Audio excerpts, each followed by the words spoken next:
राजकीय बालिका inter college जंगलिया गांव में। यहाँ एक साइंटिस्ट सर आए हुए हैं, हम उनसे बात करने की कोशिश करते हैं। सर आपका नाम? मेरा नाम डॉक्टर वीरेंद्र यादव है। मैं नैनीताल के आर्यभट्ट प्रेक्षण विज्ञान शोध संस्थान या Aryabhatta research institute of observational sciences ARIES में एक साइंटिस्ट हूँ। जी सर, हम जानना चाहेंगे, बहुत सारे बच्चों की जिज्ञासा होती है, तो एज ए साइंटिस्ट आप हमें बता सकते हैं चंद्रग्रहण और सूर्य ग्रहण की? देखिए, ये बस पृथ्वी और चंद्रमा की गति के कारण होता है। पृथ्वी सूर्य के चारों तरफ घूम रही है, चंद्रमा पृथ्वी के चारों तरफ घूम रहा है।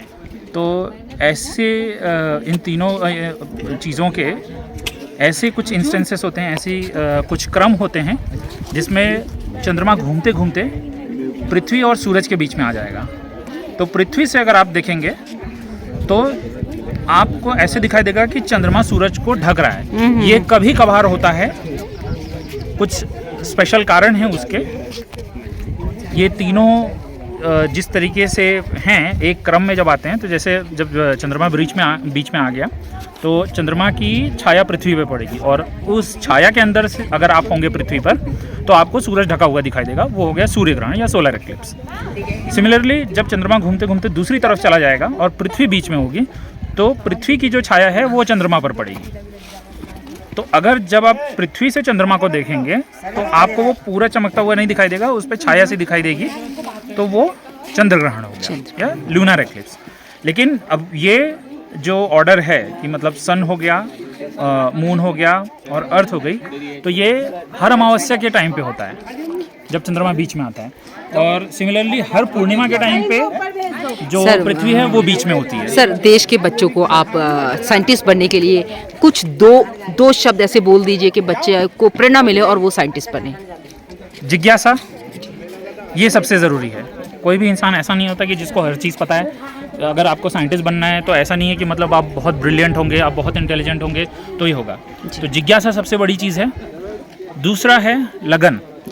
आपको मेहनत करनी है। अब आप सोचेंगे कि हाँ आप बहुत ब्रिलियंट हैं तो आपको चीज़ें पढ़ने की ज़रूरत नहीं है, दूसरों से इंटरेक्शन नहीं करना है, दूसरे साइंटिस्ट के साथ में मिलके उनके नॉलेज से कुछ चीज़ सीखनी नहीं है। अगर ऐसा करेंगे तो फिर आप चीज़ें बहुत आगे नहीं बढ़ पाएंगे। आप ये सोचेंगे कि हाँ मैं तो बहुत इंटेलिजेंट हूँ, तो आप इस फील्ड में आगे नहीं जा सकते। Thank you so much sir, बहुत अच्छा।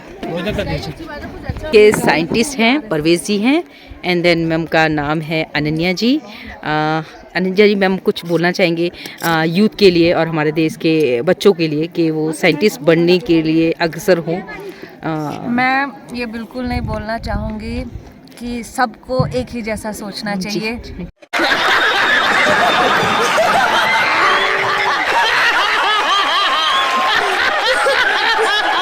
मैं साइंटिस्ट हूँ तो मैं सिर्फ साइंटिस्ट बनने के लिए इंस्पायर करूँ।